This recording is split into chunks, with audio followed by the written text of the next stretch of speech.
Hello, everyone. I'm Al Grego, and this is the Yes, We Are Open podcast.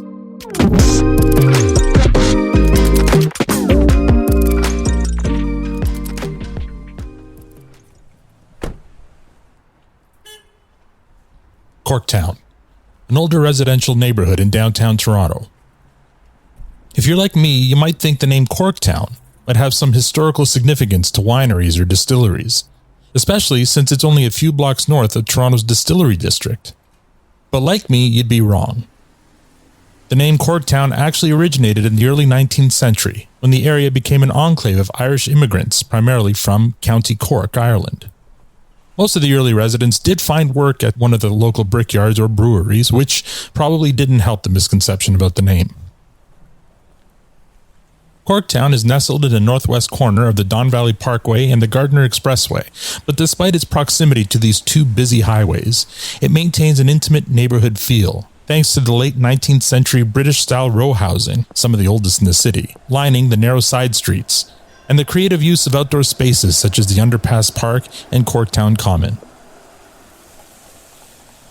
Once a very blue-collar area, the neighborhood fell on hard times, and many of the buildings were unkept or abandoned. But thanks to some major investment in the area, Corktown has recently become a desirable destination for Toronto professionals and families, drawn to the area's historic charm, with excellent shopping, fine restaurants, cafes, art galleries, boutiques, and more.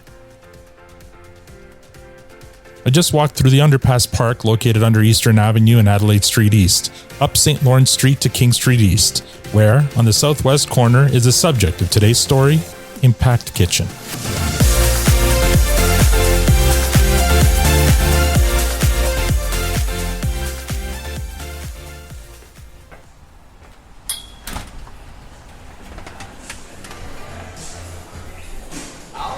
Yeah, hi. How's it going? Josh? Yeah. Nice to meet you. Liza, nice to meet you. How are you? I'm well. That's Josh and Liza. They greet me as I walk into the restaurant. A pleasant, large, open space. To my left, folks sit at bar-height long tables, sipping their coffee and working on their laptops. To the right is a spacious dining area. The whole space is abuzz with music and activity. I'll give you a little bit of this tour and spiel. Yeah. This is the original location. Okay. So Josh and Liza take me on a tour of the facility, which I thought I'd seen it all, but then they take me in the back. Oh, wow, this goes on forever.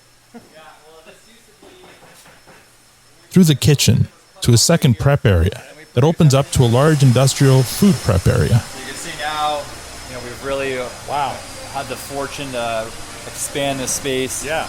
We've added in multiple refrigeration units, freezer units. So what do you do back here then? So this is where we make everything that we ship out to other locations. Okay. So we make our baked goods, our dressings, our sauces, our soups, bone broths. That's part of our food philosophy is making everything in-house. Right. So that's where we create everything now. They're doing some collagen puddings right there. We've got a butchery program in the back. So we really try to control the process. Mm-hmm. We're obsessed with the quality of the ingredients. Right. After the tour of the impressive facility, and after I curse myself for not eating a bigger breakfast this morning, Josh leads me to a small, quiet office for our interview. Hi, my name's Josh Broun. I'm the co-founder of Impact Kitchen. What year was the Impact Kitchen founded? 2015 in October.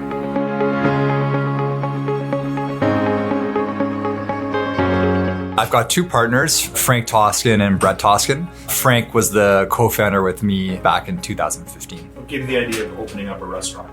Prior to Impact, I worked as a personal trainer and nutrition coach. And I was, incredibly fortunate to have a really inspiring group of clientele. I realized that I was spending 30, 40 hours a week with these, amazing people. Frank being the most inspiring person I had almost ever met. He's got an amazing entrepreneur story himself. The Frank Josh is referring to is Frank Toskan, co-founder of MAC Cosmetics and one of Josh's personal training clients. We worked together in our training sessions for close to 7-8 years. And, during those sessions, talked entrepreneurship and our love for coffee, our love for restaurants, our love for health and wellness. And, the concept kind of started to grow out of there. And, he had given me permission to speak to him about any entrepreneur dreams and aspirations I had. and took that as an opportunity to make a formal business plan and present it the right way. So he's kind of your partner / mentor in all of this. Yeah.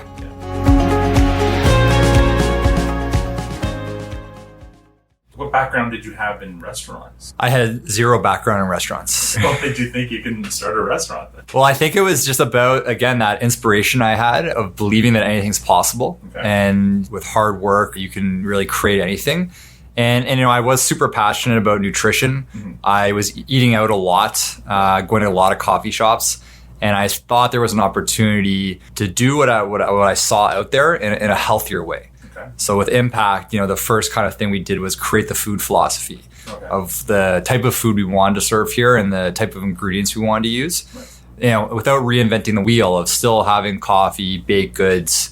We have power bowls with high quality protein, our soups and stews, bone broths, pressed juices. We have a really robust menu offering. Okay. When I was a personal trainer, I used the philosophy minimally processed, nutrient dense, real food. Okay. And I thought you could apply that to, at the time it was paleo, vegan were the kind of two main ones. Now we hear popular things like keto and right. Whole30 and whatnot. And there was a lot of debate between what was the best. So I was like, let's just apply that food philosophy to any diet choice. Okay. And then with Impact, we really evolved it and got more granular. You're somebody with no background in restaurants, but you want to start a restaurant. What's your first step? Like, how do you start? Yeah, that's a great question.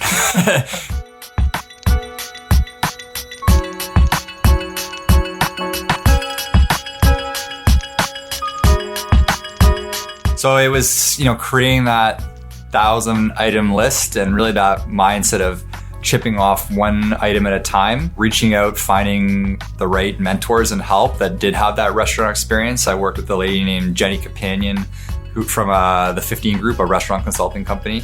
And yeah, just one step at a time, not letting myself get overwhelmed with the big picture. And then looking back on it now, there is something to say, ignorance is bliss. Sure. Like I didn't know the scale and the scope of, what we were trying to do. Like we did a tour earlier and I remember another chef I was, potentially thinking of working with before we had built out the full space. We had, the framing up and outlines of what the kitchen was going to look like. And the way I had been explained to her, she thought it would be like a smoothie bar. Right. And then she walked in and she's like, oh my God. She's like, Josh, I don't think you know what you're getting yourself into. The scope kind of creepy. Yeah. So, but even then, I had no clue. I didn't know. Mm-hmm. I was like, well, I want to make pressed juices in a house. I want to have a baking department. I want to make bone broths. And I think, like having a partner like Frank who supported the vision. There was one point where we were talking to other restaurant consultants and people were telling him and me, this is a bad idea. Like, you guys you're gonna fail. And him as the investor, he was getting that as well. I remember him saying to me, he's like, Josh, we have to stop listening to everybody right. and just do things our way. Yeah. Because if we fail and we listen to people, we'll always regret it. But if we fail and we do it our way, then we'll have to be okay with that. Sure. And that was like one of those early lessons where I was like, okay, let's cut out the noise. Let's do what we want. And then we'll just, we have to make it work. I see the logo. It's a really cool looking logo. It looks like an upside down crown. What's the significance of the logo? Yeah, so that kind of started about this kind of mindset and attitude that Frank and I took on of starting to only kind of focus on what our vision was and, not listening to the outside noise. So it was about flipping the crown upside down, kind of going against the grain, being a game changer, not being part of the restaurant establishment, two non-restaurant guys coming in. We weren't trying to disrupt the industry per se, but it was, very different. Like health and wellness was still on its uprise in 2015.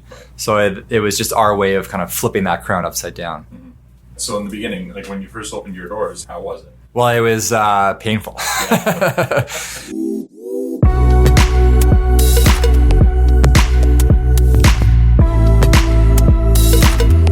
I think I'm far enough out of it to think there was never a bad day. Like now, sure. But I remember at the time being embarrassed when I would have friends or family come and no one would be in the restaurant. It would be me and my friends and family. That was hard. And then we started to get some people come in and then, you really get to know them. We had one gentleman who ate here 3 times a day, every day for the first year. Wow. And, he lost 60 pounds. Wow. Every team member we had knew him by name. And he's still my friend to this day. He comes in all the time. And there's actually many of those people who they essentially just made Impact Kitchen their home base for their nutrition. Hi, my name is Liza, and I oversee marketing and strategic partnerships here at Impact Kitchen. When did you start at Impact? I started about 2 months ago now. Oh, so you were fresh. Sure am, yeah. Did you know of Impact before? I did, and that's definitely a big reason why I'm here is I've been at Impact since day one and have seen the company grow and build a great community. And I live just down the street, so this was definitely was part of my daily routine, which is great. What started to happen in the second half of the first year, we became a community hub where I saw like a lot of entrepreneur meetups. Obviously the health and wellness crowd started to come in, the professional athlete crowd started to come in. And then that was kind of months 6 through 12, we started to see that and we started to get a little bit busier. And then kind of the second year, we started to see the King West crowd come over, the Rosedale crowd come down, and then we became a bit of a destination. And that's when I knew it, and then Frank gave the go ahead to start thinking about growing.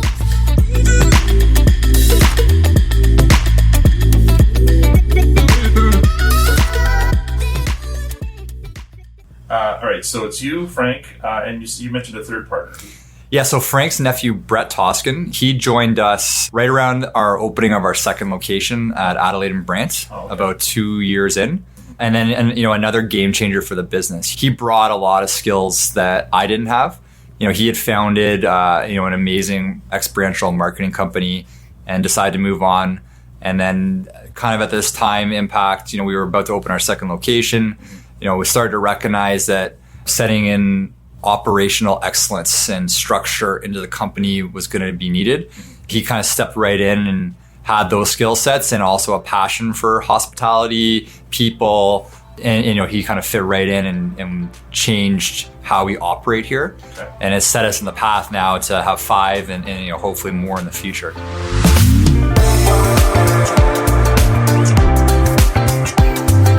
Did you always think you were going to have more than one of these, or did that come later? I think even before we opened, I knew that there would be that opportunity, but I knew there was a lot of, I knew we had to figure out how to run a restaurant. Sure. So that first year, I probably didn't even think about it, just because I was every day trying to understand how to run a restaurant, right, which was a learning curve in itself. And then, that second year, we started to almost outgrow the space. We were trying to squeeze tables in the hallway here. We knew we needed to grow, and then it was just a matter of figuring that out. Brett joining us, because one great thing about this journey is you learn your strengths and weaknesses along the way. Right. Going from 1 to 2 or 2 to 3, it's a different ballgame. Right. In terms of how you run meetings, the operational flow of a day, sure, the back end, the finance team, yeah, and these are things that I needed someone like a Brett to come in and say, okay, let's build an HR department, let's build a finance department. Let's build our ops team, and now it's... And an Impact playbook, you need a playbook. Well, it's funny you say that because, and we might get to this later, but that's what we're calling our next phase is we're building that playbook for what we hope is to come in the future.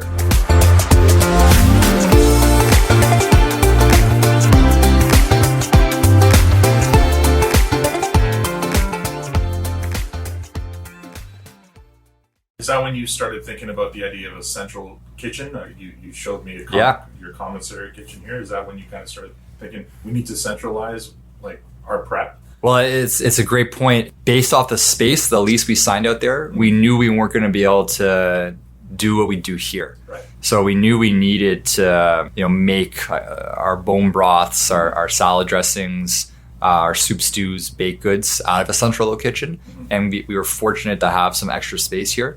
So that's when that started. And that was another new project. Again, with no experience, just kind of figure it out as you go. And then, now you've seen the space. We've quadrupled the space in the back. And now it's a pretty significant operation.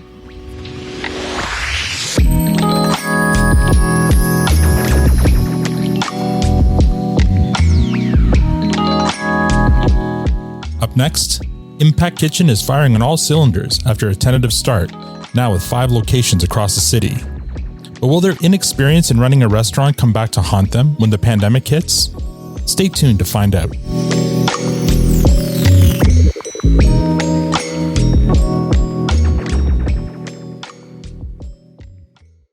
You're listening to Yes, We Are Open. Personal trainer and nutrition coach Josh Broun had a big dream to open a restaurant that made minimally processed, nutrition-dense real food. One of his clients, Frank Toskan, co-founder of MAC Cosmetics, became a believer in Josh's dream, and the two of them partnered to open Impact Kitchen, despite neither of them having any experience in the restaurant industry. Can they survive the biggest threat to ever hit the restaurant industry? Let's find out. What's been your biggest struggle? What's threatened to shut you down? Well, I think you know where I would go there with COVID, which actually literally shut us down. Sure.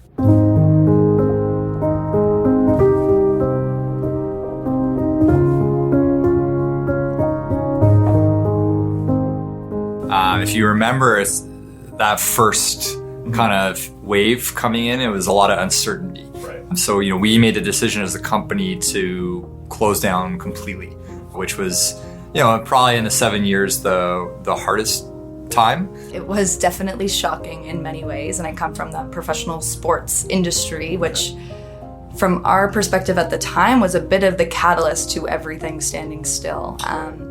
So really just stopped in our tracks and we're, shelved a lot of things that we were working on, and life changed completely for everyone in that moment and different people in different ways over time. What's your name? My name's Dan. Dan, what do you do?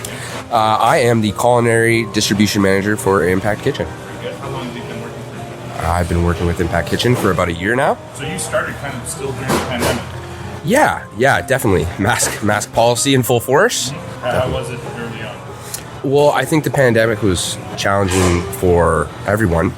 My background, I'm a chef, so I've worked in the industry for over 17 years, and COVID did a lot to all of us.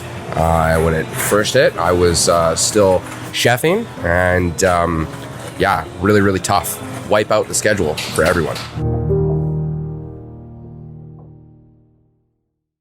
What are you doing in that time? Like, how are you feeling, first of all?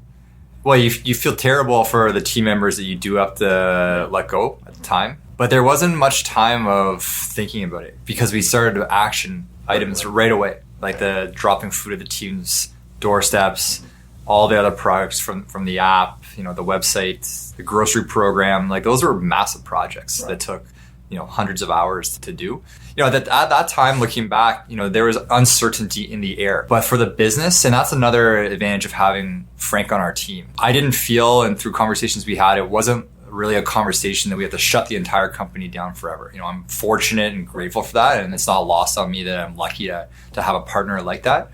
So really our conversation went to how can we make our business better? How can we get through these lockdowns, with the grocery program, with the app, making it easier for people to order ahead of time. So when they come in, they don't have to wait in the restaurant long enough because, people weren't comfortable for certain periods of that time. They just kind of wanted to, we even would bring the food outside for them.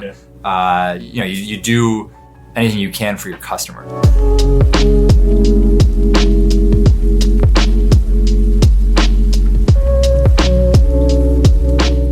Looking back on it, the hardest was the waves of emotion. Sure. So if you remember, we would be allowed to open back up and then kind of get going and then another lockdown.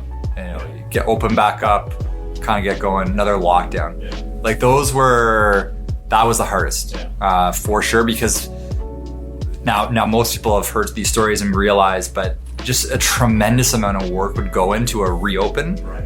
And then a tremendous amount of work would go into a lockdown. Yeah. And I'm sure every business was different, but in the restaurant business, it was just so much with, inventory management, the HR paperwork, payroll paperwork, the team members, emotions. When I think back of if there was the hardest thing, it would have been the ups and downs of opening and closing. I imagine you had to lay some people off, right? Well, when you would lock down, you would have to lay off a number of people, which was not fun.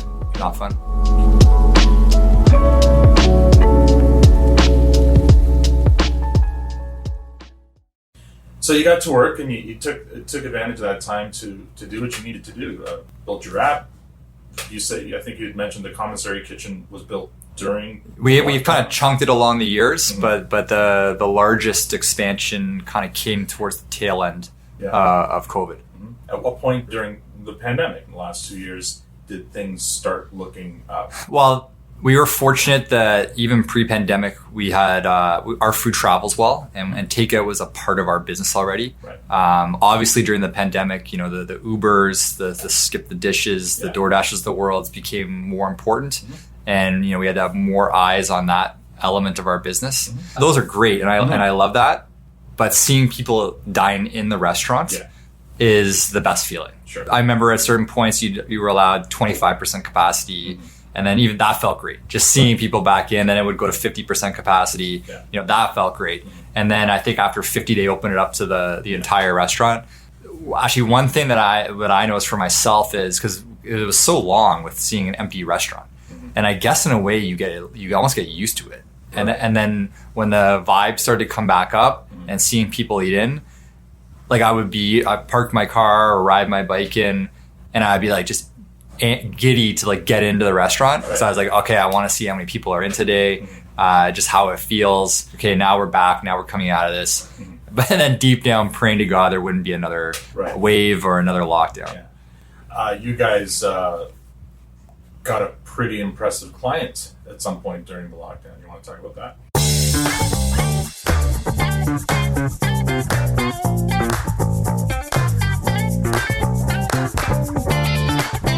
We were fortunate pre-pandemic to have a lot of professional athletes eating here and a lot of specifically NHL players. And early days, that was super exciting to see some of the Leafs and other guys coming in. We knew Toronto was going to have a bubble here.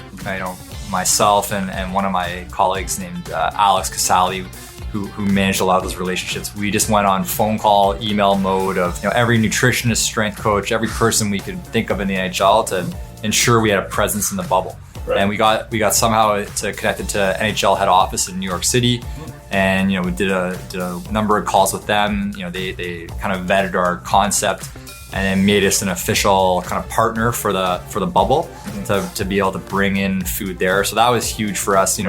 Bringing in the team is typical order is like 50 to 60 bowls to do the roster, the coaching staff. And so that was massive for us. That carried us through for a while. I'm sure. That sounds like that would be a pretty big daily order. Yeah, massive. So then you had that big kitchen in the back. Yeah, we took that over and just we're pumping out bowls, and it was exciting. It's fun. We built great relationships in there, and to this date, we do a lot of especially visiting teams coming in. We're catering most of them, catering the plane rides after the games, and then in the off season, we've made some really special partnerships with Gary Roberts and his team, Adrian and Sylvie. During the lockdowns, we brought them food to go, and then the last couple summers we've been up on site with them at St. Andrews, like a impact team cooking for their team for breakfast, snacks, lunches, and more snacks. And it's just a 5-star program that they all run up there. Yeah. And we take that same approach in our restaurants of trying to not leave any stone unturned. So that it's been a nice partnership.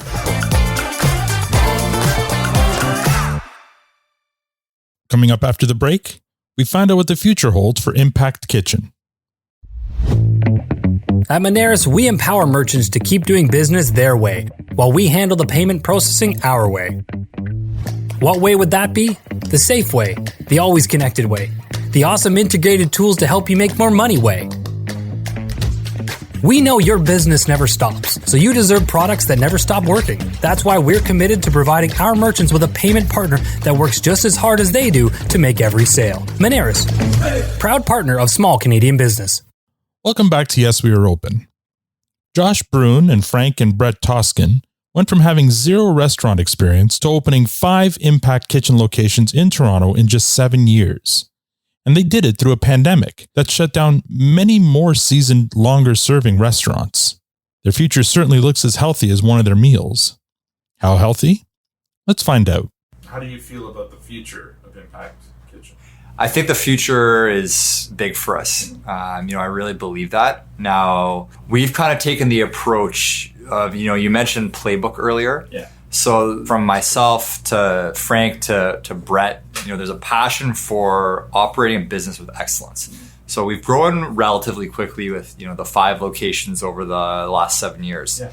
And through that, I've talked about Brett coming in and creating structure in our company and departments. Yeah. But we still run the business relatively organically. And, you mentioned that word playbook earlier. So this past summer, we did a lot of work on what our growth strategy could look like, taking us up to the year 2030. And a big part of that was not growing in location-wise for 2023 and slowing down and creating that playbook. So we've presented to Frank the vision, and he liked it, he approved it, which is our ultimate ambition is to grow the brand into the US market. Oh, okay. So that's the kind of goal we're shooting for right now. But the immediate is to create that playbook. So we brought on some new team members. We freed up some of our superstars within the company to zone in on this playbook. And, it's going to be a year's project. That's why I'm here, honestly, is that belief in the future of this business. And I'd say people is the reason, and those early day conversations even before I made the decision to move over with Josh and the team is what brought me here.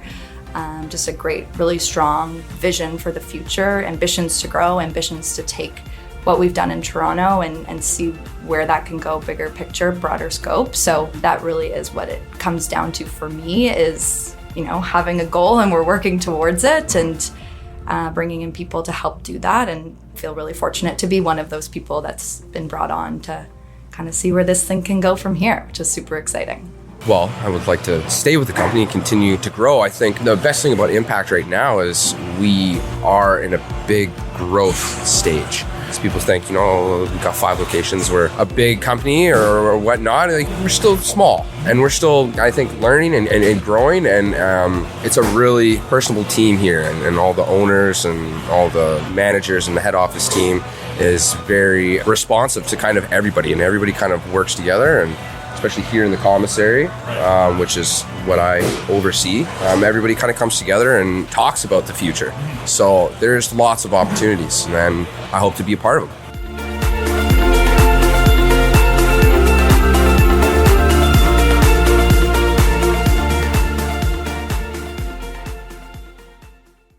When we're ready to grow, we're going to grow.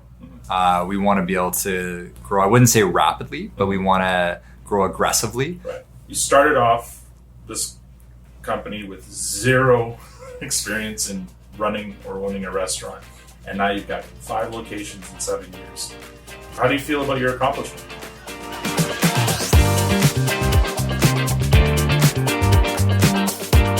Well, it feels great. Mm-hmm. And, the first thing that I thought of when you said that, it feels great because it aligns with my core values, it aligns with Frank's values, and it aligns with Brett's values, the 3 partners here. And I can honestly say the values that we've brought to this business from going back to 2015, or even those training sessions, to where we want to take it to 2030, they haven't changed. Frank said to me once, we're going to make it with high quality ingredients, or we aren't going to make it at all. So that to me was like a sign that I'm never going to get pressured to run a business model with a lesser quality product. So right now, part of this playbook strategy is creating the business model, living up to our food philosophy, living up to the community initiatives we want to do, living up to the partners we want to partner with, and it just feels great. It feels right because I can honestly say to myself, to you, that Impact's only going to get better on the values and the food philosophy, the team first approach going into this next phase of growth, and it makes me want to come to work every day.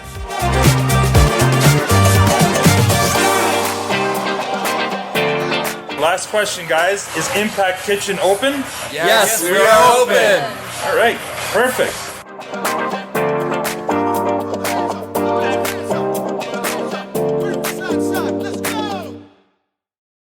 That's the story of Impact Kitchen. Vision, work ethic, resilience. How about defiance? I think this week the lesson is be defiant. We're taught from a very young age that we should listen to our elders, or those with more experience, those who know better, And 95% of the time, that is sound advice. But I believe that one thing entrepreneurs excel at over others is knowing when to stop listening, when to be defiant. A line in today's story sticks in my head, and it happens early on when Frank Toskan gives Josh the following advice. I'm paraphrasing, but the gist of it is, at some point, you have to stop listening to what other people say. If you fail listening to others, you'll always regret it. But if you fail doing things your own way, then you'll have to be okay with that. Now, I'll take that thought one step further and add, if you always listen to what other people say, then you won't be able to innovate because you'll constantly do what has already been done. I dare say that if Josh had continued to listen to the advice of others, he may not have been able to build what he's built. Instead, he was defiant when everyone told him his idea would certainly fail. Imagine looking at an industry from the outside and saying, I can do better than that, and then doing it.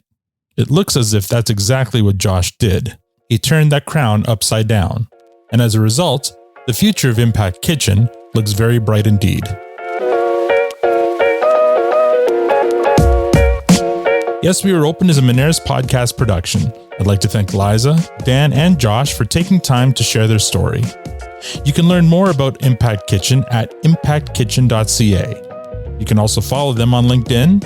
On Facebook, they're at impactkitchen.to, and on Instagram and Twitter, they're at impactkitchen. For more information about this podcast, visit our site, yesweareopenpodcast.com.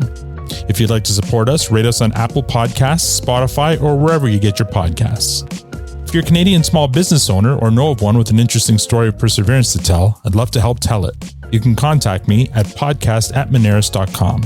Tune in next week for another story of small business struggle and survival on the Yes We Are Open podcast. I'm Al Grego. Thank you for listening.